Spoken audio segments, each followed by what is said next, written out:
Kita mulai ya untuk kelas pada malam hari ini.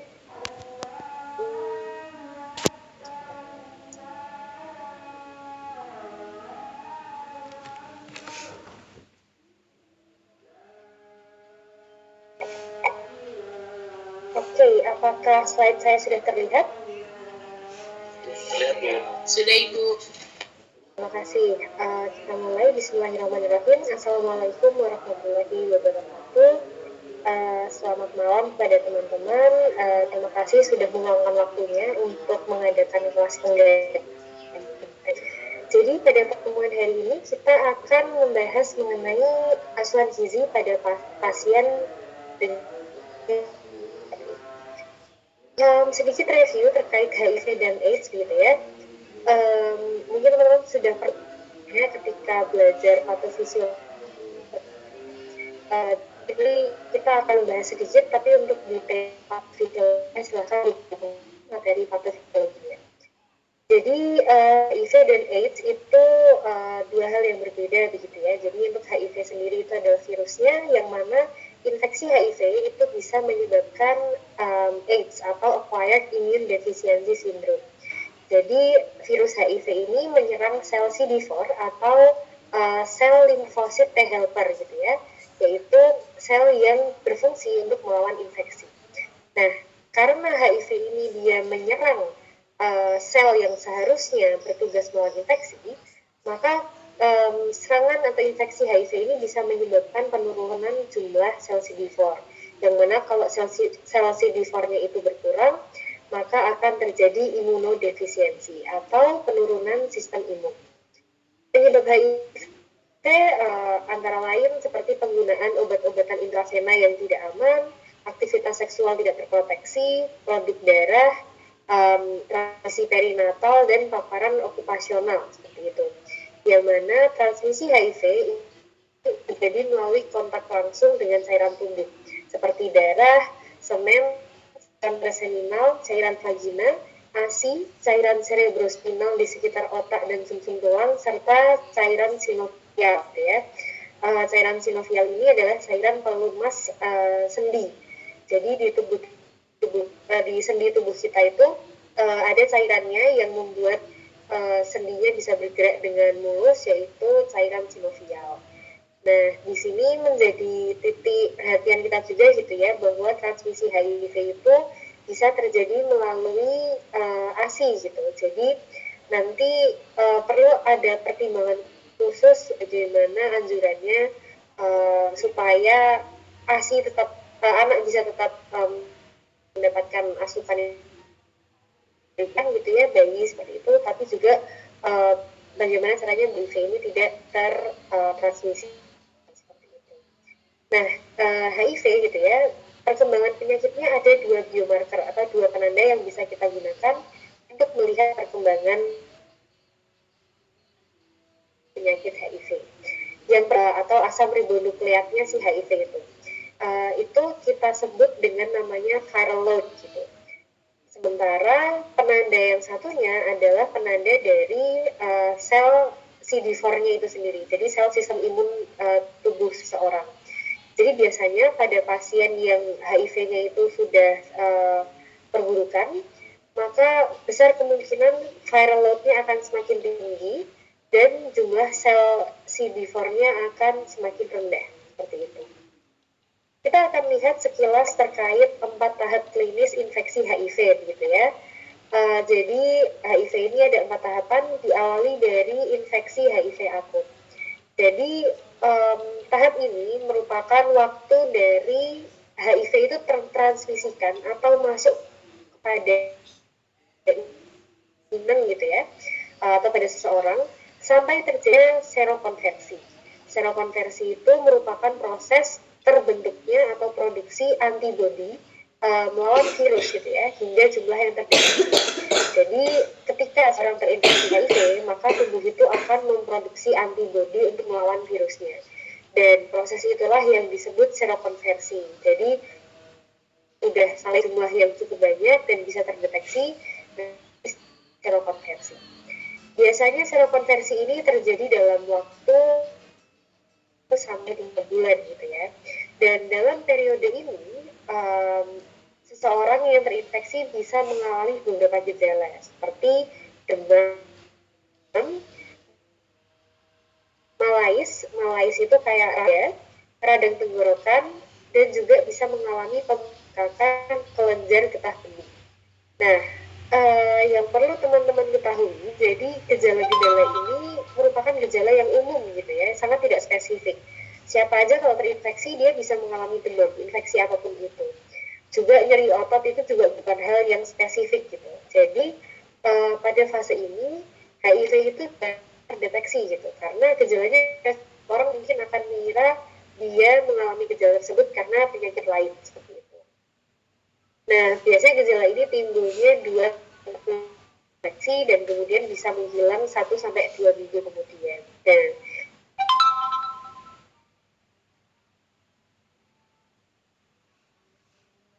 karena gejalanya timbulnya juga hanya sebentar.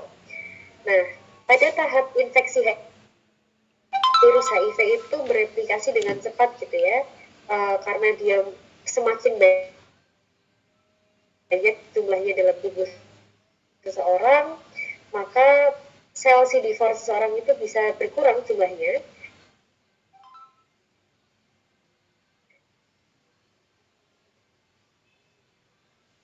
Dan nanti kelamaan ini adalah fase pertama, fase infeksi HIV akut. Nah, berikut seseorang akan memasuki dua, yaitu tahap lansif klinis atau tahap infeksi HIV asimptomatik. Jadi ini tidak ada gejala gitu ya, walaupun dia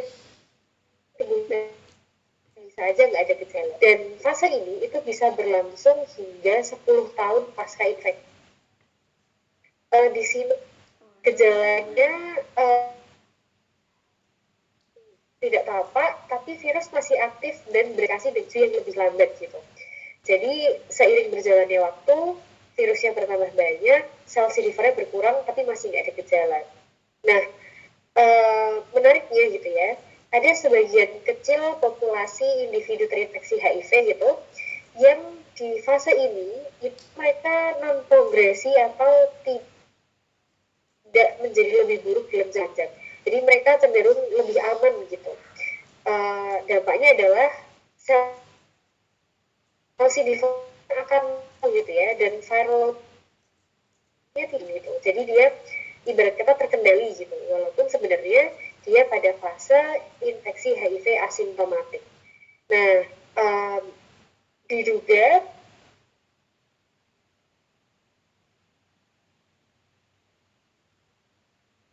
pasien itu yang seperti ini biasanya tubuh lebih tidak sensitif terhadap dan mudah menyerang populasi ini. Oke. Suara saya apakah masih terdengar? Terdengar, Ibu. Oke. Jadi kalau misalnya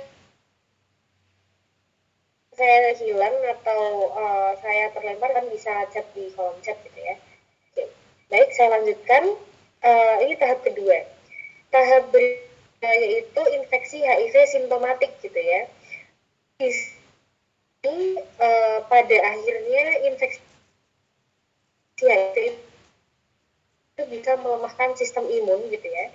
Dan ini menyebabkan jumlah sel CD4-nya itu kurang dari 500 set sudah mulai sedikit, dan di sini individu rentan mengalami gejala seperti demam berkepanjangan, kemudian diare kronis, penyebab gitu ya, kemudian infeksi jamur atau infeksi bakteri yang berulang. Nah, setelah seseorang itu mengalami infeksi HIV yang simptomatik,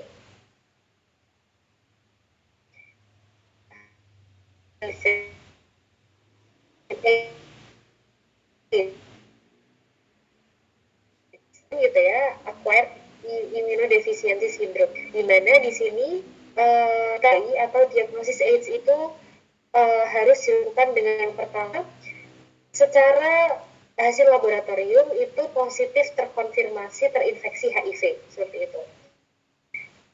Ini ditandai dengan jumlah sel CD4-nya sudah berkurang lagi menjadi kurang dari 200 sel per milimeter kubik atau kurang dari 14%. Nah, tidak hanya itu, tapi juga harus ada kemunculan kondisi mendefinisikan istilahnya AIDS defining clinical condition gitu ya. Jadi ini kondisi di mana pasien itu sudah mengalami infeksi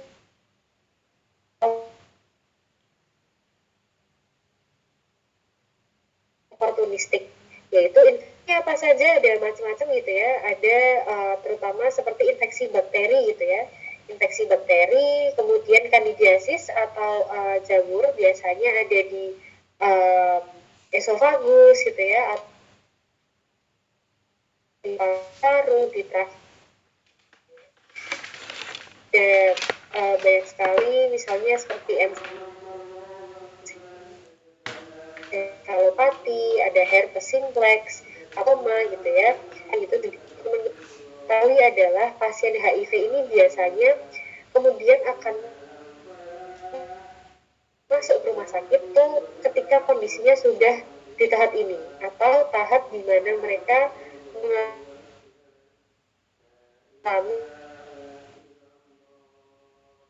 tadi gitu, tidak ada sesuatu yang membuat mereka harus sampai rawat inap. Tapi biasanya yang sudah sampai harus rawat inap itu ketika sudah mengalami infeksi oportunistik. Nah, untuk mengatasi HIV, manajemen medis yang bisa dilakukan itu utamanya adalah pemberian obat yang kita sebut dengan antiretroviral therapy atau ART gitu ya. Jadi pemberian ART ini atau kadang juga disebutnya ARV atau antiretroviral seperti itu, dia diberikan untuk menekan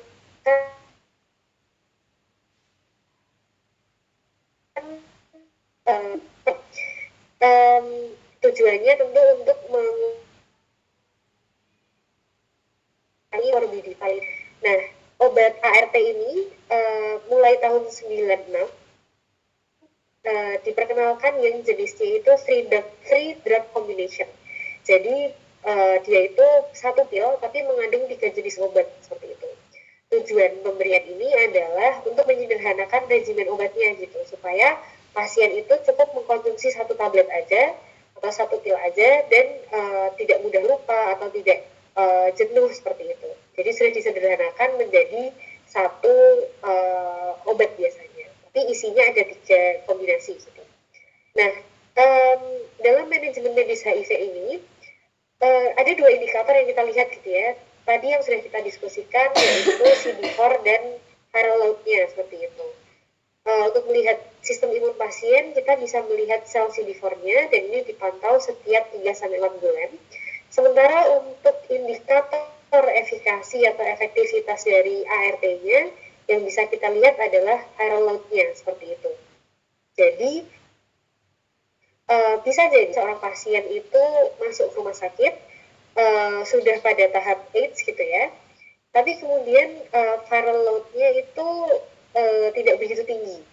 Nah, ini bisa jadi karena dia rutin mengkonsumsi obat ART-nya. Nah, jadi kalau mau melihat apakah obat itu punya efek pada manajemen medis seseorang, yang kita lihat adalah viral load-nya. Seperti itu. Tujuan pemberian ART ini ada 4 kurang lebih. Yang pertama yaitu untuk mencapai dan mempertahankan supresi virus atau penekanan aktivitas virus. Yang kedua adalah mengurangi morbiditas dan morbiditas dan kualitas hidup atau quality of life. Dan yang keempat adalah mengembalikan dan mempertahankan fungsi imun tubuh seperti itu. Oke. Berikutnya kita akan mempelajari lebih lanjut terkait obat-obatan antiretroviral. Slide-nya apakah masih terlihat? Masih ya. Oke, terima kasih. Jadi obat-obatan ARV ini yang perlu kita ketahui adalah setidaknya ada 25 jenis obat dan ini terdiri dari 6 kelas obat gitu ya. Ada NRTI, NMRTI, protease inhibitor atau PI, integrase inhibitor, fusion inhibitor, dan chemokine reseptor 5 antagonis seperti itu. Nah, kenapa kita perlu tahu gitu ya terkait obat-obatan ini? Karena beberapa obat-obatan ketahui dan lebih lanjut ketika bertemu dengan pasien yang mengkonsumsi ARV.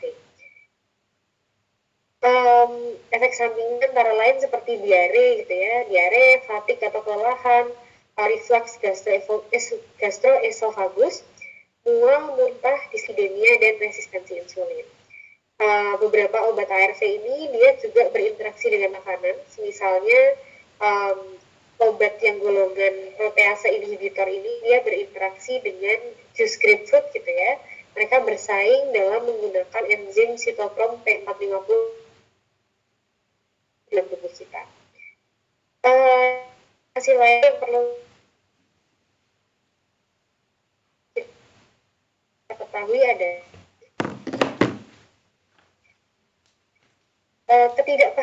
ketidaktahanan pangan seseorang itu bisa turun OMRD.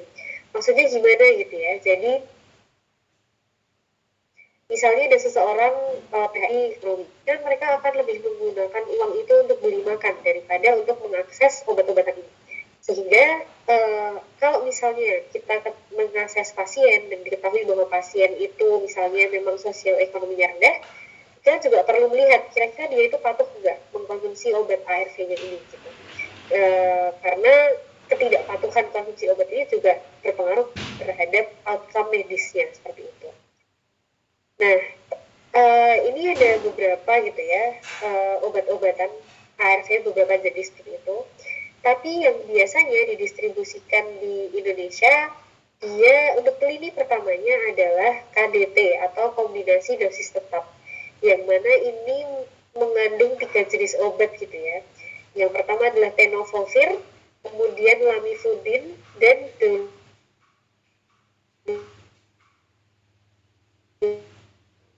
dolutegravir. Makanya disebutnya KDT TLD. Nah, tenofovir kita lihat di tabel di kanan, dia punya beberapa efek samping gitu ya. Di sini tenofovir, lamivudin, kemudian juga ada seperti emtricitabine, ini juga cukup sering dipakai di Indonesia gitu ya. Mereka punya efek samping. Tapi dari semua efek samping ini, yang paling banyak dialami adalah mual dan diare, seperti itu. Ini juga ada efek samping lainnya, bisa menyebabkan seperti hiperlipidemia, hiperglisemia gitu ya, atau fat maldistribution, jadi redistribusi lemak dalam tubuh, nanti kita akan lihat. Kemudian pankreatitis, perubahan rasa di lidah, kehilangan nafsu makan, dan lain sebagainya.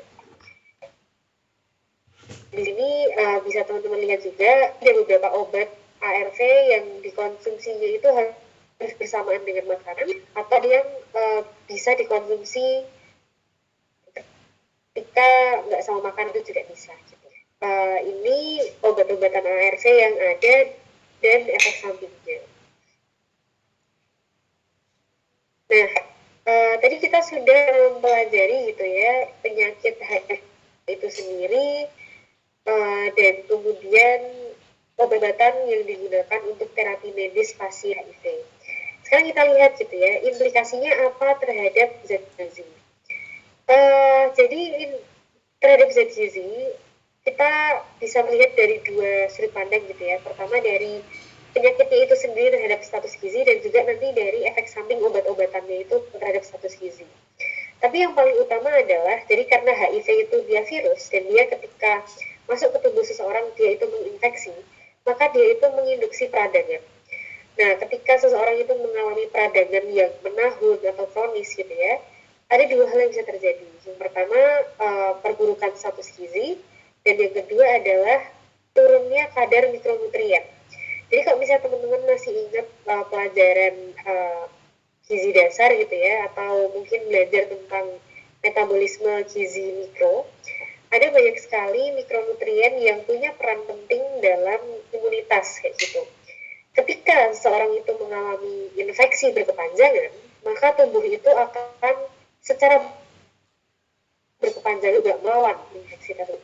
Akibatnya bukan tidak mungkin kemudian kadar mikronutriennya itu berkurang gitu. Kalau misalnya asupannya tidak mencukupi. Nah, apabila dua hal ini terjadi gitu ya, status gizinya memburuk, kemudian kadar mikronutriennya berkurang, maka seseorang itu bisa mengalami penurunan imunitas yang mana dampaknya bisa meningkatkan risiko terjadinya infeksi oportunistik. Nah, dampak lain bisa penurunan massa otot gitu ya, karena infeksi kronis menahun nanti bisa menyebabkan malnutrisi, kemudian juga redistribusi lemak tubuh gitu ya, atau istilah lipodystrofi. Ini ada dua jenis, nanti kita akan lihat, yaitu ada lipoatrofi dan lipohipertrofi. Ini salah satu penyebabnya yaitu konsumsi obat. Jadi efek sampingnya adalah redistribusi lemak tubuh. Kemudian dampak lain yang bisa terjadi adalah penyakit kardiovaskular, penyakit cerebrovaskular gitu ya. Kemudian demineralisasi tulang. Jadi tadi kita ketahui infeksi ini bisa menurunkan kadar mikronutrien, maka bukan tidak mungkin seseorang itu kekurangan vitamin D dan kekurangan kalsium sehingga terjadi demineralisasi yang menyebabkan osteoporosis dan menyebabkan riset tentunya infeksi lain gitu ya, seperti tuberkulosis, apalagi misalnya di Indonesia yang masih endemik TB seperti itu. Nah, kita lihat terkait lipohipertrofi dan lipoatrofi gitu ya. Jadi ini termasuk tadi di bawah golongan atau istilahnya lipodystrofi gitu ya. Ada dua jenis. Yang pertama adalah lipohipertrofi, yaitu dia penumpukan lemak gitu ya. Penumpukan lemak ini bisa terjadi pertama di perut, atau yang bisa terlihat dengan mudah adalah di belakang tengkuk. Jadi kalau misalnya teman-teman lihat di foto di kanan ini, jadi dia ada tumpukan lemaknya seperti ini gitu. Dan yang di kanan ini setelah dioperasi jadi berkurang. Nah ini istilahnya adalah buffalo hump gitu ya. Jadi kayak ada punuknya gitu di tengkuk. Atau lipohipertrofi ini bisa terjadi di payudara, di kulit juga bisa. Kalau di bawah kulit nanti istilahnya adalah lipoma seperti itu. Nah, intervensinya gitu ya biasanya bisa diberikan adalah intervensi pola makan, aktivitas fisik, antara trofi gitu ya. Ini adalah kondisi penurunan lemak. Biasanya yang paling terlihat itu ada di lengan, di kaki, di pantat dan juga di muka seperti itu. Biasanya kalau di muka itu bisa kelihatan ini ya, seperti ilustrasi di kanan bawah. Jadi pipinya yang tadinya itu tampak berisi, kemudian bisa menjadi cekung gitu. Jadi mulai cekung dan mulai terlihat tulang pipinya atau istilahnya zigoma gitu. Jadi di sini akan terlihat lebih tajam di bawah mata. Ini biasanya adalah tanda-tanda lipoatrofi. Biasanya intervensi yang dilakukan untuk mengatasi hal ini adalah mengganti regimen obat-obatannya seperti itu. Yang misalnya dari stavudin dan zidofudin bisa menjadi abacavir atau tenofovir. Jadi ini adalah salah satu ciri fisik yang bisa teman-teman asesmen ketika nanti bertemu dengan pasien HIV. Ada nggak kira-kira lipohipertrofi atau lipoatrofinya seperti itu? Nah, ini adalah dampak lain gitu ya. Tadi kan kita melihat dari redistribusi lemak. Nah, kita lihat ternyata permasalahan kesehatan dari implikasi HIV itu ada banyak sekali gitu. Yang pertama adalah pneumocystis pneumonia atau PCP gitu ya. Jadi ini adalah bentuk infeksi jamur di paru-paru. Nah, ini punya dampak terhadap gizi gitu ya. Jadi kalau misalnya paru-parunya uh, terkena serangan pneumonia, maka seorang itu bisa nafasnya lebih pendek dan ini menyebabkan kesulitan mengunyah dan menelan. Berikutnya adalah tuberkulosis TB gitu ya. Dia serangan bakteri yang bisa menyebabkan kelelahan berkepanjangan, anoreksia, malabsorpsi gitu ya. Kemudian perubahan metabolisme dan penurunan berat badan. Kemudian ada penyakit namanya cryptosporidiosis. Nah, cryptosporidiosis ini kalau kita lihat dia adalah infeksi di usus halus gitu ya, dia disebabkan oleh parasit. Nah, kalau serangannya itu di usus halus, maka besar kemungkinan kaitannya itu terkait kayak diare gitu ya. Jadi dia bisa menyebabkan diare yang cair gitu, watery diarrhea, atau kram perut, kemudian menyebabkan malnutrisi dan weight loss gitu ya, penurunan berat badan. Karena karena diare gitu ya, jadi makanan itu transitnya usus tidak lama, dampaknya tidak banyak makanan atau zat gizi yang diserap. Jadi bisa malnutrisi dan banyak diare gitu ya, terlalu banyak cairan yang keluar, maka bisa terjadi ketidakseimbangan elektrolit seperti itu. Ini adalah dampak dari cryptosporidiosis. Nah, dan penyakit lain gitu ya, infeksi oportunistik lain yang bisa terjadi adalah Kaposi sarkoma.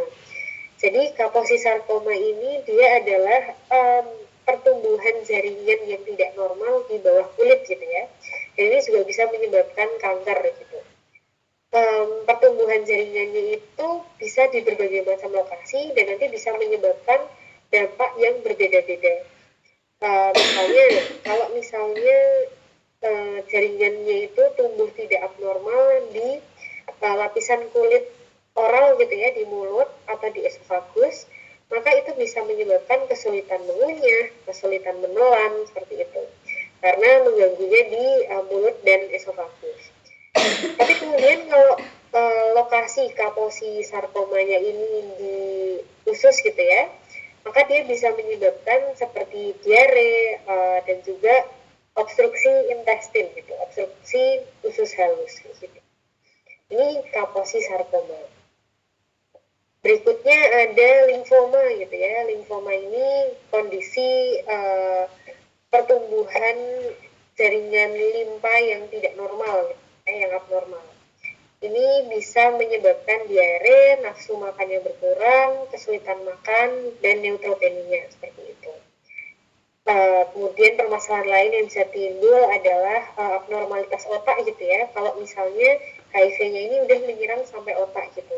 Ini bisa menyebabkan perubahan kemampuan motorik dan kognitif gitu. Jadi dampaknya adalah seseorang tidak bisa menyiapkan makanannya dengan baik gitu, atau tidak bisa makan gitu. Jadi ini salah satu dampaknya. Permasalahan lain yaitu adalah abnormalitas usus halus gitu ya. Ini menyebabkan malabsorpsi, dampaknya kurang lebih sama kayak cryptosporidiosis tadi, yaitu penurunan berat badan, diare, dan penurunan nafsu makan.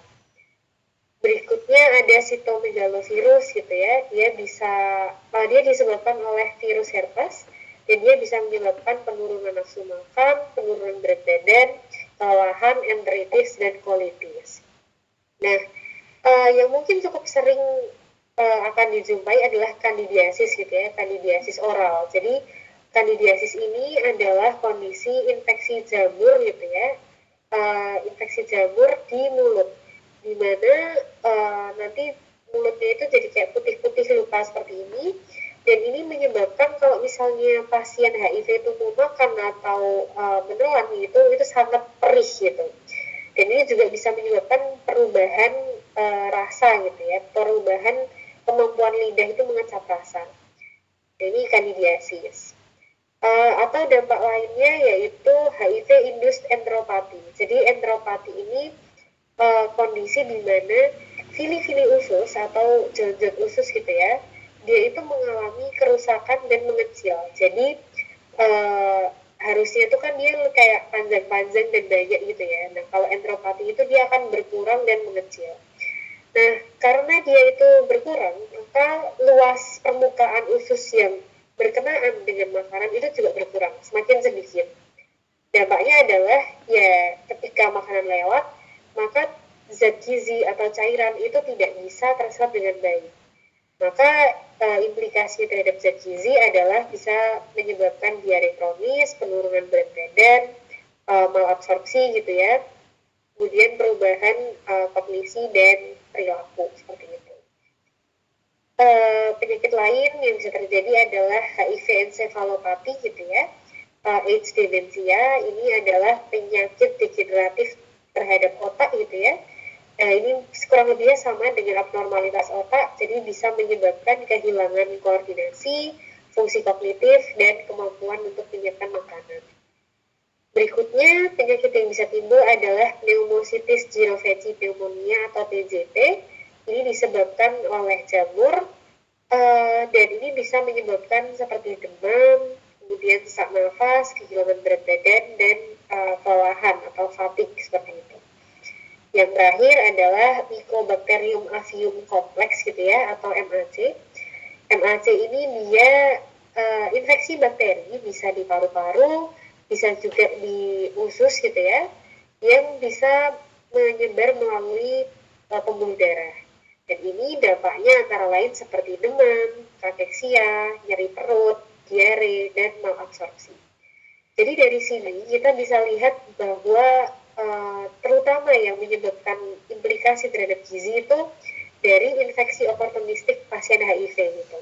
Mungkin kalau misalnya dia masih infeksi yang asimptomatik aja, mungkin kita bisa cukup memberinya dengan peningkatan kebutuhan energi gitu untuk melawan infeksinya gitu dan mempertahankan imunnya.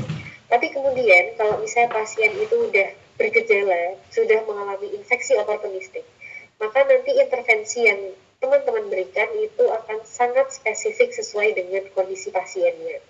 Jadi itulah kenapa ketika teman-teman melakukan asesmen perlu dengan sangat menyeluruh seperti itu. Nah, ini ya, jadi intinya pasien dengan HIV itu rentan mengalami malnutrisi yang disebabkan oleh perubahan asupan makan, peningkatan kebutuhan energi akibat infeksi, dan juga penurunan fungsi tubuh terkait usia.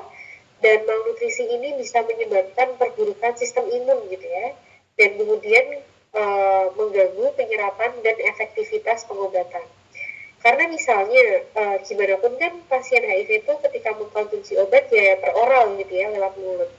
Kalau kemudian malnutrisi, terus habis itu tadi terjadi entropati gitu ya, atau kerusakan fili-fili usus, dan nanti obatnya itu pun juga tidak bisa terserap dengan baik. Nah, tapi ada juga gitu ya, 70% individu dengan HIV yang mengalami overweight atau obesitas. Tapi jenis overweight atau obesitas ini dia sarcopenic obesity, di mana obesitas jadi dia mengalami kelebihan berat badan, tapi massa otot skeletnya itu justru berkurang atau rendah dan fungsinya juga berkurang. Jadi dia kebal aja, gemuk aja, tapi sebenarnya itu penumpukan lemak, bukan karena ototnya gitu. Ini biasanya disebabkan oleh peradangan berkepanjangan gitu ya, dan perubahan komposisi tubuh akibat pengobatan, yaitu tadi kaitannya sama lipodystrofi itu tadi gitu. Jadi ini pasien HIV itu intinya dia rentan sekali mengalami malnutrisi. Oke, sampai situ kita tadi sudah membahas terkait HIV, kemudian gejalanya, jenisnya gitu ya, dan juga kita sudah membahas ARV dan efek sampingnya, infeksi oportunistik apa-apa yang dampaknya juga apa terhadap gizi. Sampai sini apakah ada yang mau ditanyakan?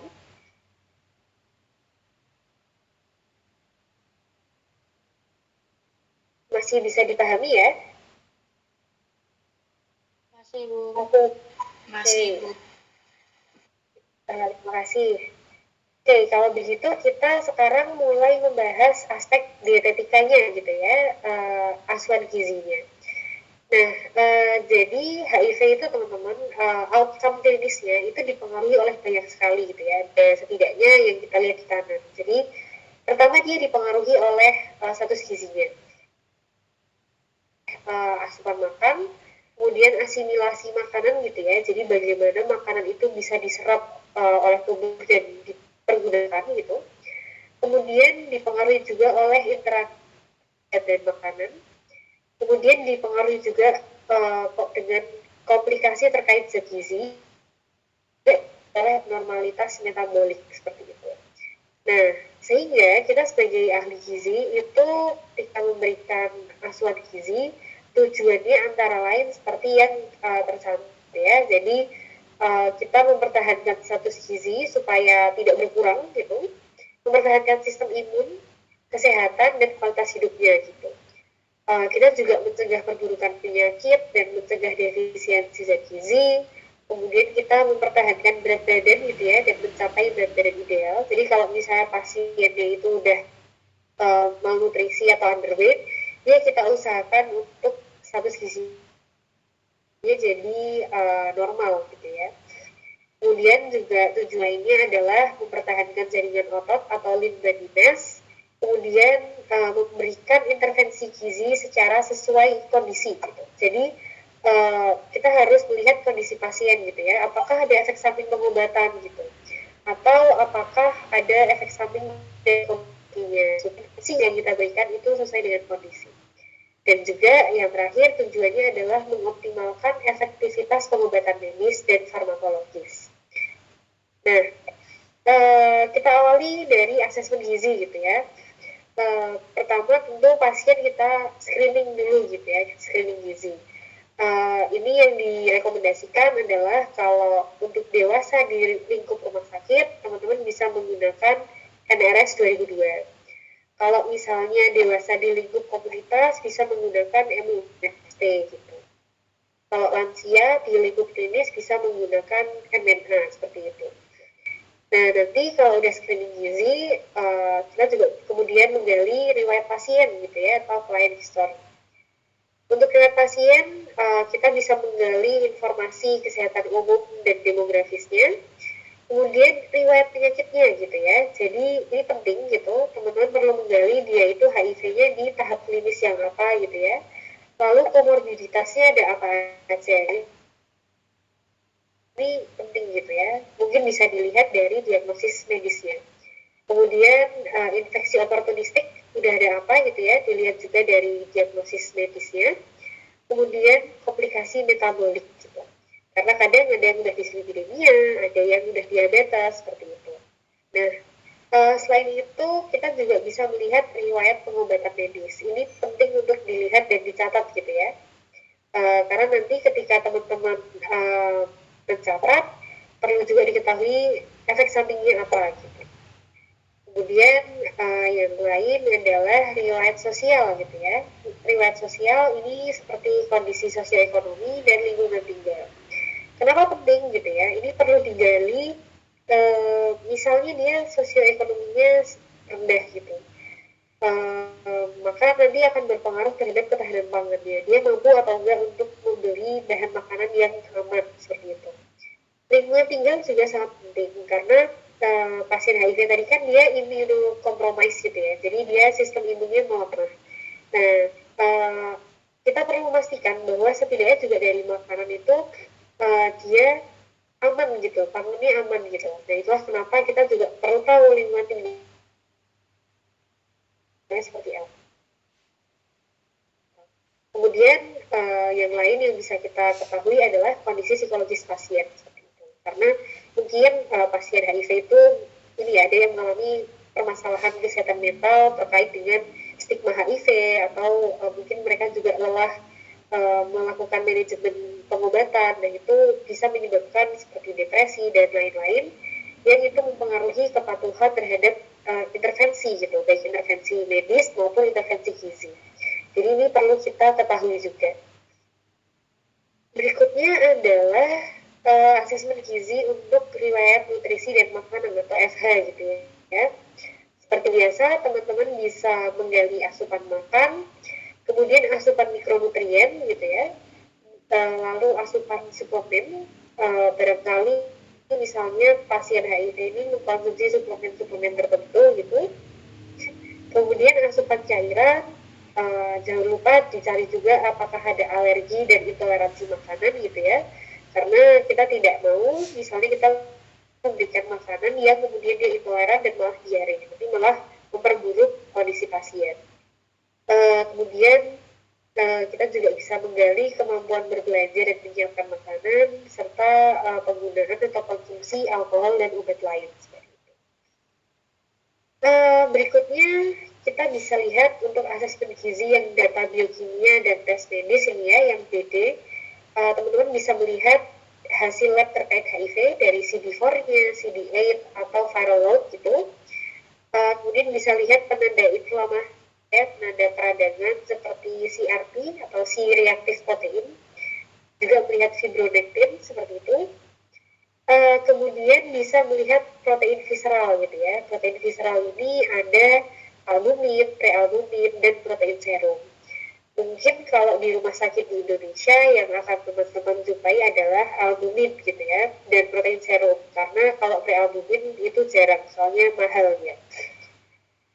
Selain protein visceral, kita bisa melihat hematologinya seperti hemoglobin, hematokrit gitu ya, untuk melihat apakah ada tanda-tanda anemia gitu.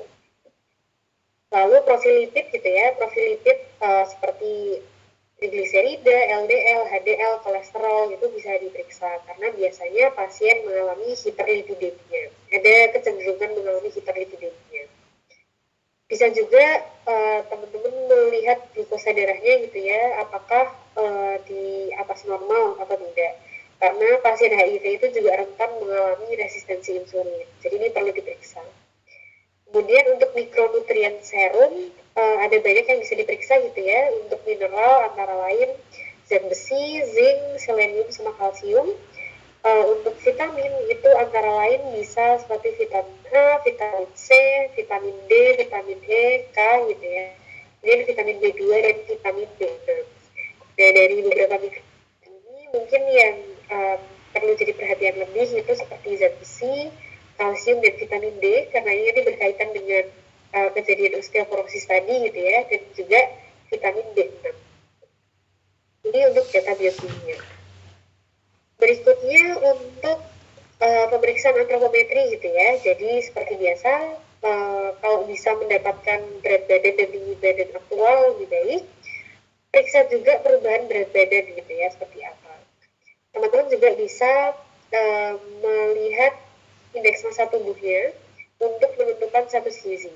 Tapi yang perlu kita ingat adalah IMT ini dia tidak bisa memberikan gambaran terkait perbedaan jumlah massa otot dan massa lemak. Jadi lebih baik kalau misalnya data IMT ini juga dilengkapi dengan pengukuran-pengukuran lain seperti lingkar tubuh gitu ya, seperti lingkar lengan atas, lingkar paha, lingkar pinggang dan panggul gitu ya. Ini lingkar pinggang dan panggul ini nanti bisa digunakan untuk mengetahui komposisi tubuh, yaitu dari rasio lingkar pinggang dan panggul RLPP atau waist to hip ratio WHR.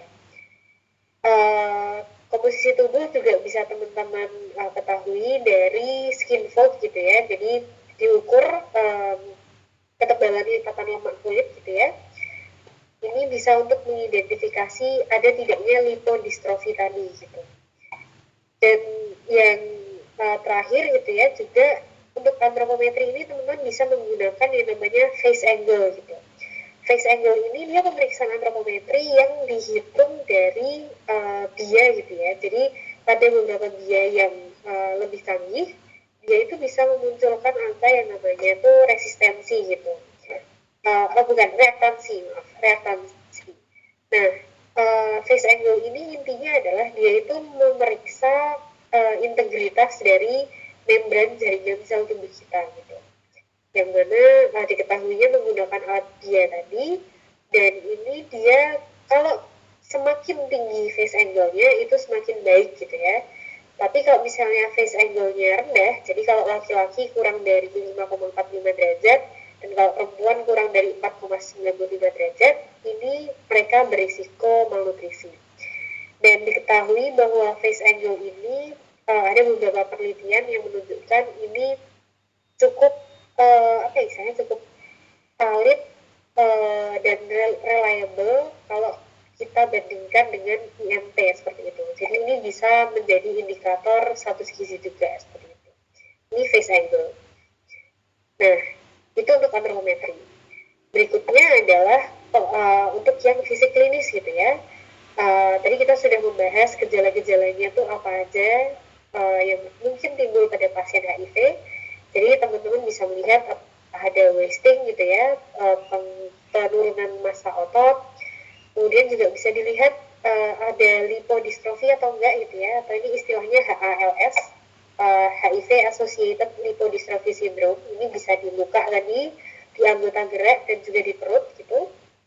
Kemudian bisa dilihat apakah pasien itu ada gangguan oral dan saluran pencernaan seperti disfagia, glossitis, dan diare gitu ya. Disfagia kesulitan menelan, glossitis itu biasanya lidahnya kemudian jadi licin banget gitu, dan diare. Kita bisa lihat juga ada tanda-tanda anemia atau enggak gitu ya, mungkin konjungtivanya tidak merah seperti itu, demam atau tidak, osteoporosis, dan juga status fungsional. Ini status fungsional ini bisa meliputi fungsi kognitif, mobilitas, dia bisa bergerak atau enggak, dan juga fungsi otot skelet. Yang mana ini bisa teman-teman lihat dari hand grip strength gitu ya. Ketika belajar penilaian status gizi, teman-teman belajar pakai alat hand grip strength. Nah, ini bisa dipakai untuk melihat status fungsional pasien. Ini adalah asesmen gizinya. Nah, setelah melakukan asesmen gizi, teman-teman bisa melakukan diagnosis gizi gitu ya. Seperti biasa, diagnosis gizi itu sangat situasional, jadi antar pasien bisa berbeda, dan setiap hari pun bisa berbeda. Ini ada beberapa diagnosis gizi yang sering diberikan pada pasien HIV/AIDS gitu ya. Antara lain asupan energi inadekuat, asupan oral inadekuat, kemudian peningkatan kebutuhan zat gizi gitu ya. Ini terutama karena pasien HIV itu mengalami infeksi gitu ya, jadi biasanya kita memberikan tinggi energi. Kemudian untuk nutrition clinical gitu ya, ada cukup banyak gitu. Jadi mulai dari kesulitan menelan, kesulitan mengunyah dan menggigit, perubahan fungsi saluran cerna gitu ya. Ini perubahan fungsi saluran cerna contohnya tadi ketika pasien itu mengalami enteropati gitu ya. Enteropati yang tadi cili usus itu dia menjadi lebih kecil dan lebih sedikit. Nah, kalau itu kan berarti fungsi saluran cernanya berubah gitu. Ini NC1.4. Atau bisa juga misalnya ada interaksi obat makanan atau penurunan berat badan yang tidak diinginkan, lalu overweight dan obesitas, dan ada misalnya malnutrisi gitu ya, ini chronic disease or condition related malnutrition. Itu untuk NC. Dan kemudian untuk nutrition and behavior, diagnosis gizinya bisa meliputi defisit pengetahuan terkait makanan dan gizi, atau ketidakmampuan menyiapkan makanan, terus habis itu quality of life yang buruk gitu ya, kemudian asupan makanan yang tidak aman, serta keterbatasan akses terhadap makanan. Ini adalah beberapa diagnosis gizi yang bisa digunakan. Nah, kita sedikit akan membahas terkait diagnosis malnutrisi gitu ya. Jadi ketika teman-teman mau menggunakan diagnosis gizi yang malnutrisi, terutama tadi yang NC412 ini ya, yang chronic disease or condition related malnutrition, maka ada beberapa hal yang harus diperhatikan, yaitu kita nggak bisa sembarangan katakan misalnya dia dari IMT-nya gizi buruk, terus teman-teman langsung masukin malnutrisi. Nah, itu nggak bisa kayak gitu. Ketika menentukan diagnosis malnutrisi, teman-teman bisa menggunakan kriteria GLID. Jadi Global Leadership Initiative on Malnutrition ini untuk menentukan malnutrisi pada dewasa. Nah, diagnosis GLIM ini dia membutuhkan minimal satu kriteria fenotip, yaitu bisa penurunan berat badan, penurunan atau IMP rendah atau kehilangan massa otot, dan juga butuh minimal satu kriteria etiologis, yaitu misalnya kayak asupan makannya inadequat, atau asimilasinya inadequat gitu ya, atau adanya inflamasi. GLIM ini dia diketahui valid untuk mendiagnosis malnutrisi gitu ya pada individu dengan HIV, dan pada umumnya kita ketahui ada 3 subtipe malnutrisi, yaitu disease related malnutrition without underlying inflammation. Jadi ini malnutrisi terkait penyakit tanpa peradangan, atau malnutrisi terkait penyakit dengan peradangan, dan juga malnutrisi akibat kelaparan gitu ya, sebagai dampak dari ketidaktahanan pangan. Nah, biasanya individu dengan HIV itu mengalami 2 dari 3 subtipe ini. Jadi mengalami yang terkait penyakit dengan peradangan, dan juga bisa karena starvation atau kelaparan seperti itu. Ini adalah terkait diagnosis malnutrisi. Nah, ini adalah kriteria GLIM gitu ya. Kalau misalnya teman-teman belum pernah lihat, nanti silahkan bisa dicermati dan bisa di-download gitu. Jadi pada dasarnya ketika kita mau melihat apakah seseorang itu malnutrisi atau tidak, jadi pertama-tama teman-teman menggunakan screening gizi gitu ya. Tadi yang kita pelajari ada NRS 2002, ada MUST, kemudian ada MMA kalau pada lansia. Setelah seseorang ini di screening gizi gitu ya, itu ada macam-macam, silahkan gunakan yang sesuai. Nanti bisa dicek untuk indikator diagnostik GLIM-nya gitu. Tadi kita ketahui minimal ada satu kriteria fenotip gitu ya, dan ada minimal satu kriteria etiologis.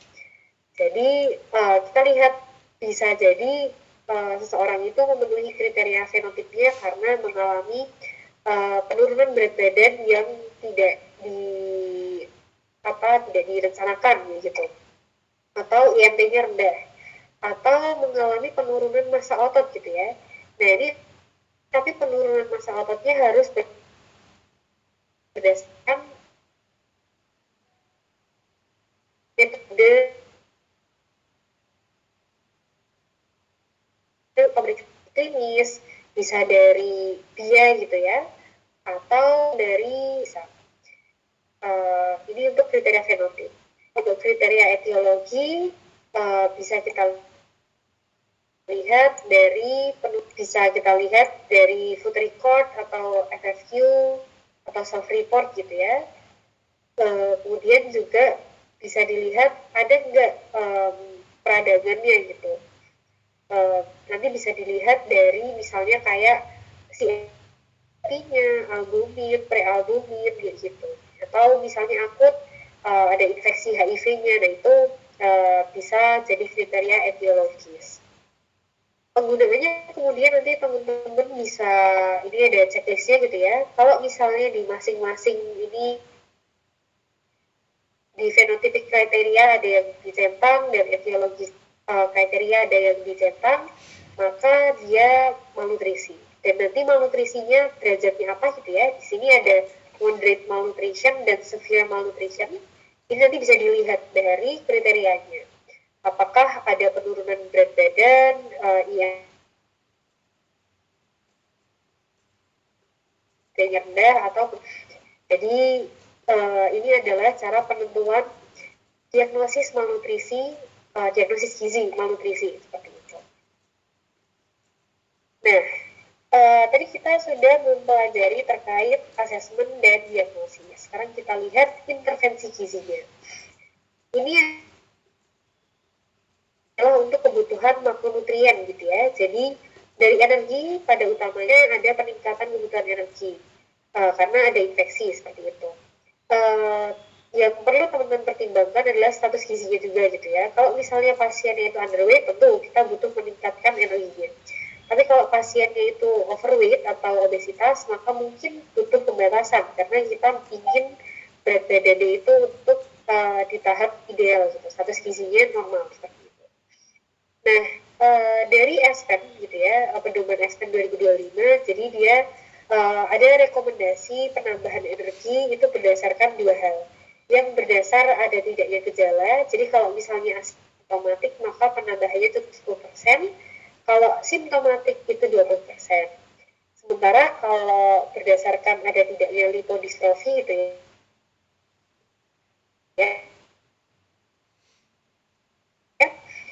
tapi kalau ada lipodystrofi itu bisa 15% gitu. Tapi ini merupakan rekomendasi lama gitu ya. Jadi yang lebih baik digunakan sekarang adalah berdasarkan ada tidaknya gejala. Jadi nanti untuk menghitungnya teman-teman bisa pakai rumus mencari BMR gitu ya, mungkin bisa pakai Miflin. Nah, kemudian nanti ditambahkan di sini.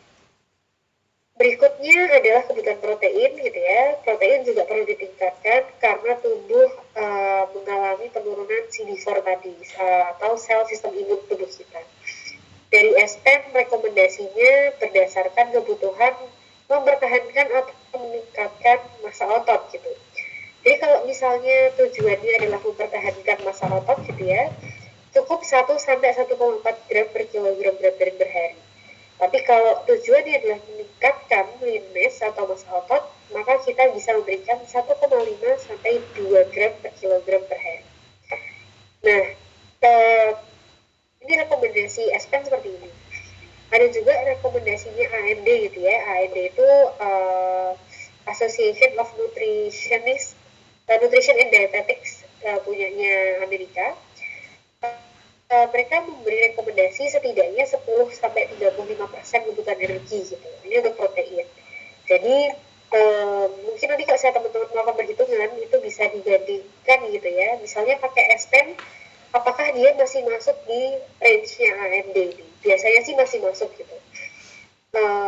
Begitu juga sebaliknya, kalau misalnya menggunakan rekomendasinya AMD, kira-kira dia masuknya di mana ini? Gram per kilogram berat badan per harinya gitu. Ada juga rekomendasinya WHO tahun 2005. Jadi dia merekomendasikan penambahan 10% gitu ya pada pasien yang mengalami infeksi oportunistik. Ini untuk kebutuhan protein. Nah, berikutnya untuk kebutuhan lemak gitu ya. Kalau dari Aspen dia patokannya kurang dari 30% total kebutuhan energi. Kalau dari AMD mereka merekomendasikan bisa diberikan 20-35%. Ini pada pasien HIV yang nggak punya faktor risiko penyakit kardiovaskular. Jadi kalau misalnya hasil pemeriksaan biokimianya itu untuk profil lipid masih normal, baik-baik aja, ya mungkin masih bisa diberikan 30 atau 35% kebutuhan energi seperti itu. Dan di sini tapi lemak jenuhnya tetap dibatasi maksimal 10% gitu. Anjuran lain terkait lemak yaitu dianjurkan mengkonsumsi asam lemak omega 3 gitu ya, karena itu bisa menurunkan trigliserida serum, mengurangi peradangan dan juga depresi. Di sini untuk berikutnya karbohidrat seperti biasa by difference bisa menggunakan 45-65% kebutuhan energi seperti itu. Jadi ini adalah perhitungan kebutuhan zat gizi untuk gizi makro pada pasien HIV. Kita lihat berikutnya yaitu intervensi gizi serat gitu ya. Jadi di sini kita melihat setidaknya ada serat sama probiotik gitu. Jadi kan kita ketahui bahwa pasien dengan HIV itu dia rentan mengalami diare. Dan di sini pemberian serat yang tinggi 25-40 gram itu bisa mempertahankan keragaman mikrobiota usus dan membantu mengatasi diare. Begitu juga probiotik gitu ya. Probiotik ini bisa menurunkan insidensi diare. Dan juga dulu ada penelitian gitu ya, konsumsi probiotik selama kurang dari 3 bulan itu bisa menurunkan, bisa meningkatkan CD4 atau meningkatkan sel imun tadi, tapi hanya pada individu yang tidak mengkonsumsi obat ART seperti itu.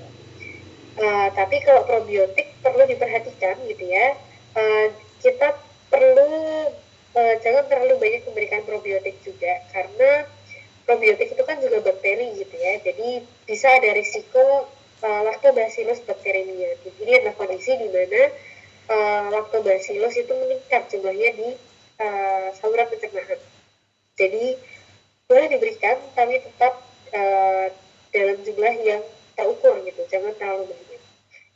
Selain serat dan probiotik, kita bisa memberikan natrium gitu ya. Ini dibatasi maksimal 5 gram per hari, dan juga kemudian mikronutrien gitu. Mikronutrien, jadi tadi kita sudah belajar gitu ya, bahwa pada pasien HIV mikronutrien itu mengalami penurunan, berkurang gitu. Nah, memperbaiki defisiensi mikronutrien itu tuh merupakan hal yang membawa manfaat pada gitu ya. Kalau kita mau mengkoreksi jadi normal aja gitu. Biasanya untuk mengoreksi bisa cukup dari diet gizi seimbang atau dari suplemen gitu. Tapi asupan mikronutrien yang berlebih itu dia juga bisa menyebabkan permasalahan kesehatan. Nanti kita akan lihat gitu ya, ada beberapa mikronutrien yang kalau berlebih justru berbahaya gitu. Dan yang perlu teman-teman perhatikan gitu ya terkait konsumsi mikronutrien ini, belum tentu orang yang kadar mikronutrien serumnya itu rendah itu defisiensi. Gitu ya. Jadi bisa jadi kadar mikronutrien serum orang itu rendah karena dia lagi fase akut gitu. Nanti kalau misalnya udah nggak akut bisa jadi naik lagi gitu. Nah, jadi kemudian kita akan lebih bijak kalau misalnya melihat tanda-tanda defisiensi mikronutrien ini ketika udah muncul manifestasi klinisnya gitu. Jadi misalnya nanti ada tanda-tanda kalau zat besi gitu ya, misalnya sudah di konjungtiva matanya itu juga udah gak merah gitu, udah pucat kayak gitu. Atau nanti untuk yang lain-lain gitu. Jadi intinya adalah kita perlu berhati-hati dalam mengkoreksi kadar mikronutrien serum pasien gitu. Jadi perlu ada pemeriksaan menyeluruh sebelum kita melakukan suplementasi. Nah, ini beberapa vitamin atau mineral gitu ya, nanti bisa teman-teman periksa kira-kira penyebab defisiensinya itu apa gitu ya, kemudian dampak dari defisiensinya apa, dan indikasi suplementasinya apa gitu. Mungkin yang perlu bisa dilihat gitu ya, jadi vitamin seperti vitamin A, D, E itu bisa berkurang, bisa defisiensi kalau misalnya terjadi malabsorpsi lemak di dalam tubuh pasien HIV. Jadi kita ingat gitu ya bahwa pasien HIV itu bisa mengalami enteropati. Jadi fili ususnya tidak bisa menyerap zat gizi dengan optimal. Nah, tidak bisa diserap dengan optimal, jadi seseorang bisa mengalami malabsorpsi lemak dan dampaknya juga menyebabkan defisiensi mikronutrien. Nanti bisa dilihat kalau defisiensi ada selain mungkin yang udah kita ketahui gitu ya, misalnya defisiensi vitamin D yang menyebabkan kepadatan tulang yang rendah, tapi juga mayoritas ini bisa menyebabkan peningkatan risiko progresi jadi AIDS.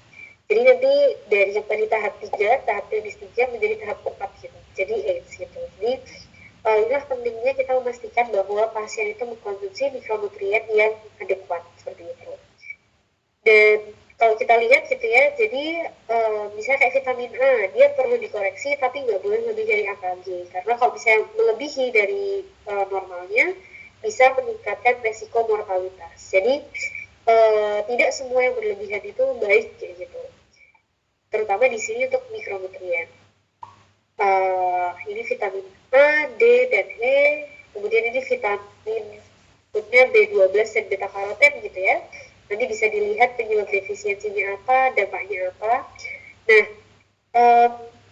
yang sedikit menarik gitu ya, beta karoten atau vitamin C ini, kalau misalnya jumlahnya terlalu banyak, dia justru bisa meningkatkan risiko kanker pada perokok gitu ya, kanker paru-paru pada perokok. Ini karena ternyata ada penelitian gitu pada pasien HIV kalau konsumsi beta karotennya terlalu banyak pada dosis yang besar, dia justru bisa jadi prooksidan dan bukan jadi antioksidan. Itu adalah salah satu mekanisme yang diduga gitu ya, kenapa konsumsi beta karoten yang banyak justru menyebabkan peningkatan risiko kanker. Berikutnya untuk intervensi mineral gitu ya, selenium, zinc nanti bisa dilihat pada dasarnya tidak dianjurkan melebihi dosis gitu ya, cukup memenuhi AKG aja gitu. Zat besi juga gitu ya, zat besi ini teman-teman juga tahu kekurangan zat besi bisa menyebabkan anemia. Tapi yang perlu diketahui, walaupun kita perlu mengkoreksi kadar zat besi gitu ya, tapi asupan zat besi yang berlebih itu bisa menyebabkan peningkatan viral load gitu. Jadi kan kita tahu bahwa zat besi itu berfungsi untuk ini ya, untuk hemoglobin tubuh gitu. Jadi untuk mengangkut oksigen gitu. Nah, walaupun zat besi fungsinya itu bisa bermanfaat bagi sel-sel tubuh kita, tapi ternyata dia itu juga bisa bermanfaat untuk replikasi si virus HIV-nya itu gitu. Jadi kalau misalnya terlalu banyak suplai zat besinya, maka ini juga bisa menyebabkan peningkatan viral load-nya gitu. Dan kita tidak menginginkan hal ini. Jadi itu intervensi terkait mikronutrien. Nah, sekarang kita beralih ke rekomendasi terkait efek samping gitu ya. Jadi kan tadi kita sudah melihat bahwa HIV ini ada banyak efek sampingnya. Kalau misalnya kita lihat, saya di sini efek sampingnya mual dan muntah gitu. Maka tips-tips yang bisa kita berikan ya seperti yang teman-teman sudah ketahui gitu ya. Jadi makan porsi kecil tapi sering, hindari makan bersamaan dengan minum gitu ya, biar ya makanan yang kering-kering aja, minumnya nanti terakhir gitu. Dan juga minumannya bisa yang cairan jernih, kemudian bisa kita anjurkan kayak yang kering-kering seperti crackers atau roti tawar gitu ya. Bisa kita anjurkan makanan yang hambar, misalnya kentang, mie, nasi gitu ya. Kita juga bisa menganjurkan pasien untuk mengkonsumsi jahe di antara waktu makan. Jadi bisa kayak permen jahe atau teh apa air jahe gitu ya, diseduhan jahe itu bisa. Untuk menghindari mual dan muntah juga batasi asupan tinggi lemak gitu ya. Jadi yang makanan berlemak berminyak itu bisa dihindari. Uh, Bisa juga menganjurkan makan makanan yang pada suhu ruang atau yang lebih dingin karena biasanya makanan yang hangat itu tuh dia rasanya lebih menyengat gitu ya, lebih kuat. Jadi kita ingin menghindari itu. Jadi kita bisa memberikan makanan pada suhu ruang atau yang dingin. Berikutnya, kita bisa menganjurkan pasien untuk menggunakan baju yang longgar, kemudian untuk duduk setelah makan gitu ya. Kemudian kita juga bisa meminta pasien untuk membuat catatan gitu. Kira-kira pasien itu merasa mual dan muntah itu ketika tertrigger makanan apa. Ini bisa dicatat dan biar pasien bisa menghindarinya gitu. Kalau misalnya pasien memang kesulitan sekali misalnya masak gitu ya, karena biasanya kan kalau orang masak itu aromanya kuat gitu. Nah, ini pasien bisa dianjurkan untuk mengkonsumsi makanan yang udah ready to eat, siap dimakan gitu. Dan juga kita bisa mengajarkan pasien untuk makan dengan lebih mindful gitu ya. Ini untuk mengatasi mual dan muntah. Berikutnya untuk mengatasi diare gitu ya. Jadi ini cukup sering juga. Jadi ini dua efek samping yang sering terjadi pada pasien HIV gitu. Kalau diare, kita bisa menganjurkan pasien untuk mengkonsumsi makanan yang rendah residu dan yang sudah dimasak dengan matang gitu ya, untuk menghindari kemungkinan infeksi lain. Kemudian kita juga bisa menganjurkan pasien untuk mengkonsumsi karbohidrat yang tawar gitu, misalnya kayak nasi, mie, kemudian crackers dan roti panggang gitu. Kita bisa menganjurkan pasien mengkonsumsi makanan yang rendah low fiber gitu ya, untuk jenis serat tertentu, seperti pisang seperti itu, kita bisa menganjurkan juga pasien untuk mengkonsumsi cairan gitu ya, terutama cairan yang bisa mengembalikan elektrolit. Jadi bisa cairan oral hydration drinks, isotonik seperti itu bisa kita lanjutkan, atau kaldu itu bisa diberikan. Pasien juga bisa dianjurkan untuk mengkonsumsi makanan dengan porsi kecil tapi sering, lalu dari makanan yang berlemak yang bumbunya terlalu tajam gitu ya, terlalu pedas, itu bisa dihindari. Bisa juga kita menganjurkan untuk mengurangi konsumsi makanan yang manis gitu ya, yang tinggi gula gitu, bisa dihindari terlebih dahulu. Dan kalau misalnya pasien itu punya intoleransi laktosa gitu ya, kita bisa minta pasien untuk menghindari produk susu dan turunannya gitu. Tapi kalau misalnya tidak ada intoleransi laktosa, kita bisa menganjurkan pasien untuk makan probiotik dan prebiotik gitu ya. Probiotik bisa kayak Greek yogurt itu bisa diberikan. Itu probiotik ya, bisa diberikan. Kita juga bisa menganjurkan untuk membatasi kafein dan suplementasi dengan glutamin. Jadi glutamin ini bisa membantu menurunkan atau mengurangi diare. Jadi ini adalah hacks-hacksnya gitu ya, tips dan trik untuk pasien yang mengalami mual muntah dan juga diare.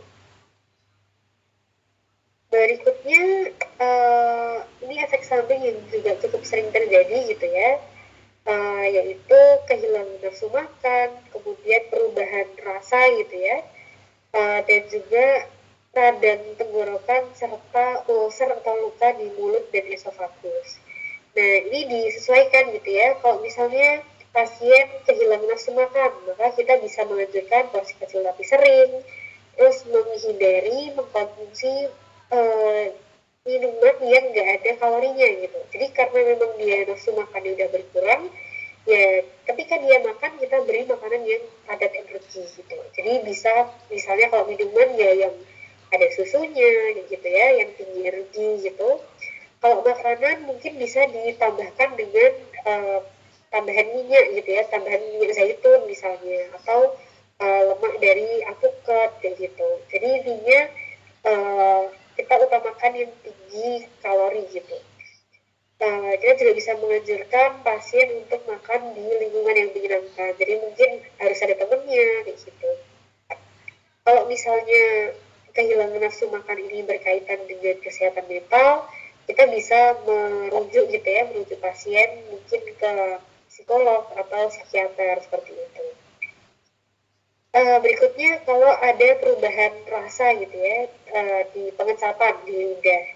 Jadi kita bisa menganjurkan pasien untuk menambahkan bumbu dan rempah gitu ya, dan juga menghindari konsumsi makanan dari produk kalengan, karena biasanya produk kalengan itu kan mungkin mereka sensitif terhadap rasa metalik gitu ya, jadi kita bisa hindari.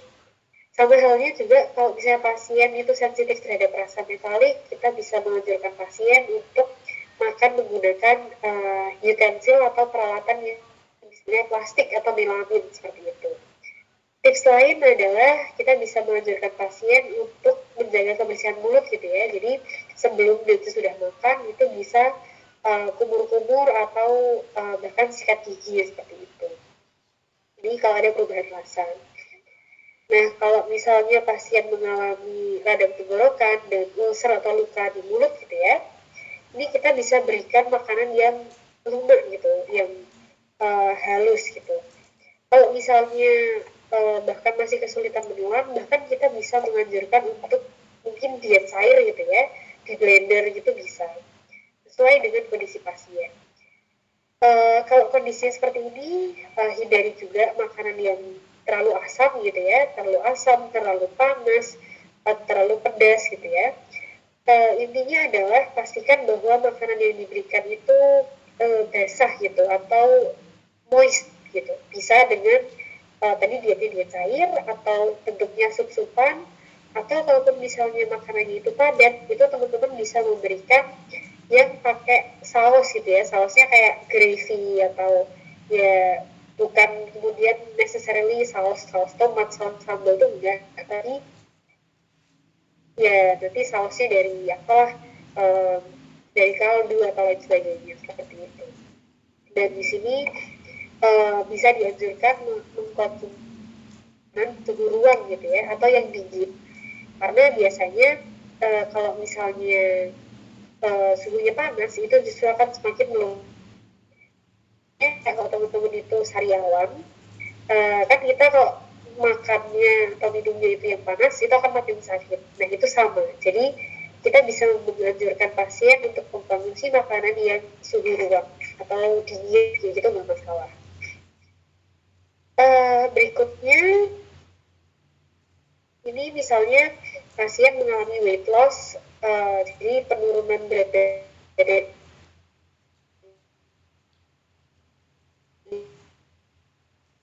dan silakan mengkonsumsi makanan yang padat energi, padat kalori gitu ya, padat zat gizi, ini bisa dilakukan.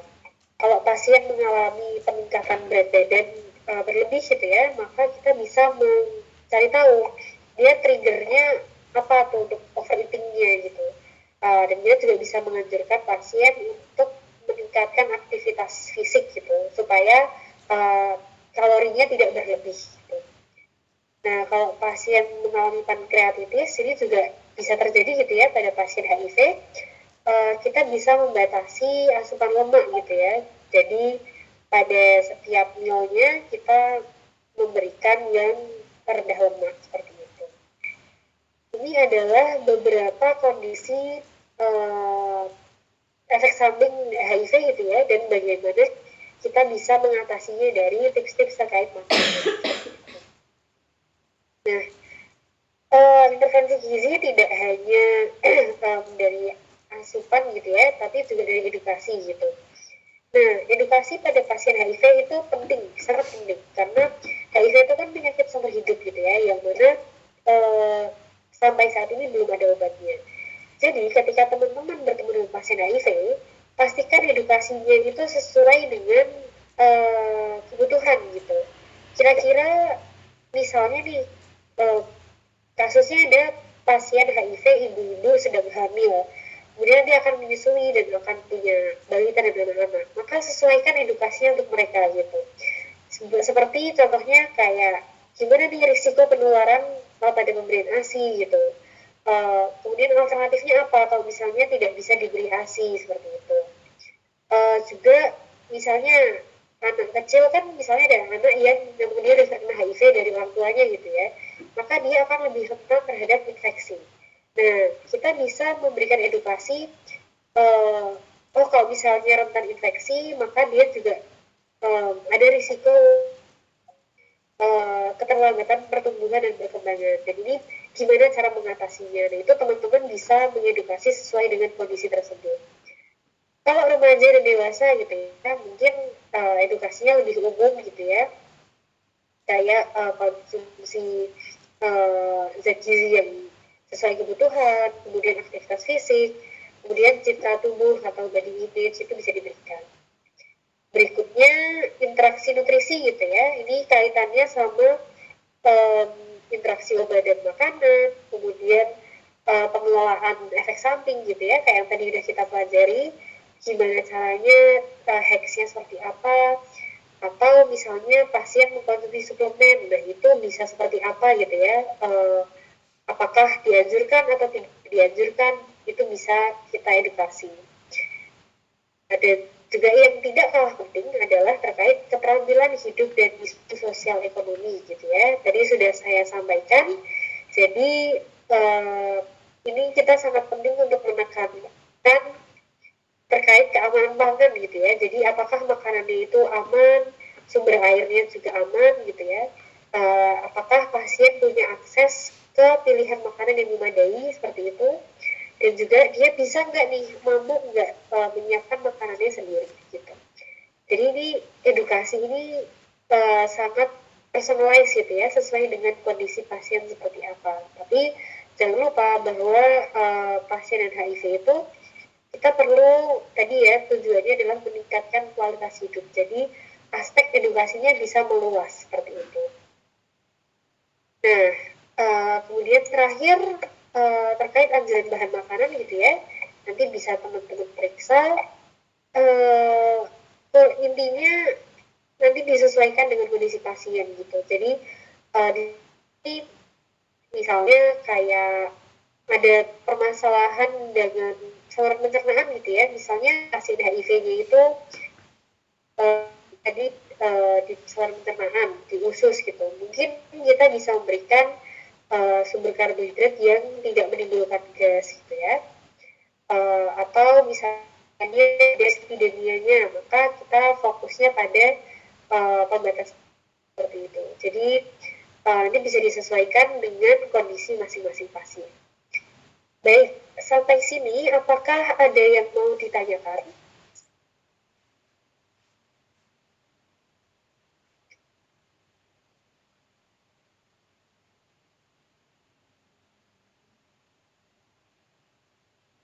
Kalau misalnya tidak ada yang mau ditanyakan, silahkan ini ada beberapa soal gitu ya, kita refreshing dari materi hari ini. Saya beri waktu 4 menit sampai 20.25. Bisa ya, cukup ya waktunya? Cukup, Ibu. Oke, silahkan.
Hey, apakah sudah ada jawabannya semuanya?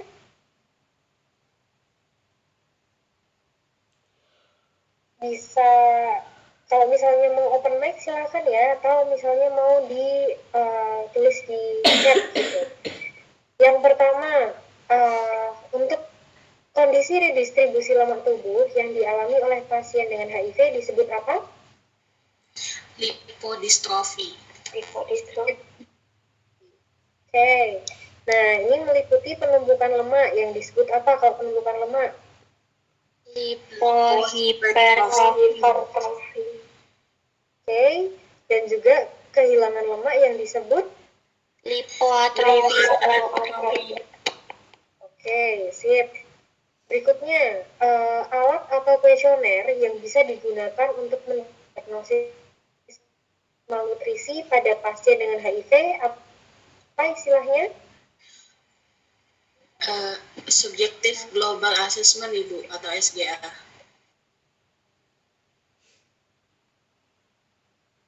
Oke, ada jawaban lain? Kalau SGA itu dia alat screening gitu ya, dia bisa dipakai untuk screening gizi. Nah, tapi kalau yang tadi diagnosis malnutrisi mengikuti kriteria apa?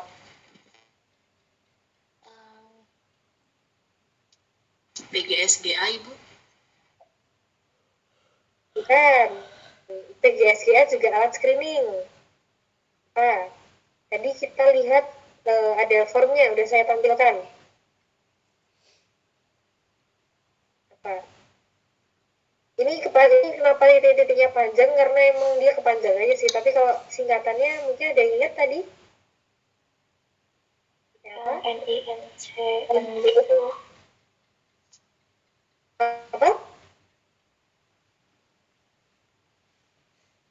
Yang tadi ada NINC, bukan, itu kode diagnosis gizi gitu ya, nanti akan teman-teman pelajari ketika membahas PAGT gitu. Yang bisa digunakan tadi namanya GLIM, ingat ya, Global Leadership Initiative on Malnutrition. Itu yang tadi ada dua, yang harus ada kriteria fenotipik sama ada kriteria etiologis. Gitu ya, nanti bisa dicek lagi. Oke, berikutnya jumlah protein yang dianjurkan bagi pasien dengan HIV yang ingin mempertahankan lean mass yaitu sebesar berapa? 1,2, Ibu, sampai 1,5. Kalau untuk mempertahankan lean mass cukup di 1 sampai 1,4 gitu ya. 1 sampai Nah, kalau bagi yang mau meningkatkan lean mass sebesar berapa? 1,5 sampai 2, Ibu. Betul, sip. 1,5 sampai 2. Dan terakhir, serat, probiotik, dan prebiotik serta glutamin itu bisa diberikan kepada pasien dengan HIV untuk mengatasi permasalahan apa? Gangguan diare. Iya, betul. Sip. Oke, terima kasih gitu ya. Ini nanti kalau saya teman-teman mau belajar lebih lanjut, referensinya bisa dari sini. Dan kalau misalnya ada masukan mungkin terkait PPT-nya atau perkuliahannya, mungkin saya terlalu cepat atau mungkin materinya terlalu panjang atau terlalu sedikit, nanti bisa silahkan teman-teman sampaikan di sini. Kurang lebihnya demikian dari saya. Terima kasih atas perhatian teman-teman. Oh ya, untuk presensi saya buka sampai nanti pukul 10 malam gitu ya. Jadi nanti silahkan dipresensikan gitu. Sampai jam 10 malam masih saya buka. Baik, terima kasih atas perhatian teman-teman. Selamat beristirahat. Saya akhiri. Wassalamualaikum warahmatullahi wabarakatuh. Waalaikumsalam warahmatullahi wabarakatuh.